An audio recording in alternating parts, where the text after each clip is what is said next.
வணக்கம்ப்பா. இந்த மஞ்சள் புற்றுநோய் செல்களை அழிக்கும் அப்படிங்கிறாங்க. அது எப்படி நம்ம சாப்பிட்றதுன்னா, கடையில் வாங்கின மஞ்சள் தூளை எடுக்கக்கூடாது. நம்ம வீட்டிலேயும் மஞ்சள்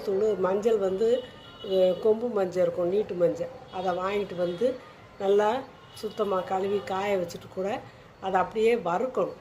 சட்டியில் இரும்பு சட்டியில் வறுக்கணும். வறுத்து பொடியாக்கி மிஷினில் அரைச்சிக்கலாம். மிஷினில் அரைச்சி வச்சுக்கிட்டு வாரத்தில் 3 நாள், அதாவது ஒரு நாள் விட்டு ஒரு நாள், ஒரு அரை ஸ்பூன் எடுத்து 1.5 டம்ளர் தண்ணியில் போட்டு ஒரு 3 மிளகை இடித்து அதில் போட்டு அந்த 1.5 டம்ளர் தண்ணி 1 டம்ளராக இல்லை 3/4 டம்ளராக வற்றுற அளவுக்கு கொதிக்க விடணும். கொதிக்க விட்டு அந்த தண்ணியை படுக்க போகும்போது நைட்டில் குடிச்சிட்டு படுங்க.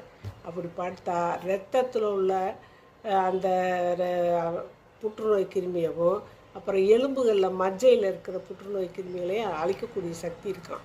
அதனால் நம்ம வீட்டில் அரைச்ச மஞ்சத்தூளை வச்சு நம்ம இப்படி புற்றுநோய் தடுப்பூசி மாதிரி, இப்படி தடுப்பூசியெல்லாம் எவ்வளவோ கஷ்டப்பட்டு போடுறாங்க செய்கிறாங்க. புற்றுநோய்க்கு இருக்கா என்னான்னு தெரியலை. ஆனால் இந்த தடுக்கிறதுக்கு நீங்கள் இந்த மாதிரி நீங்கள் குடிச்சு வாங்க.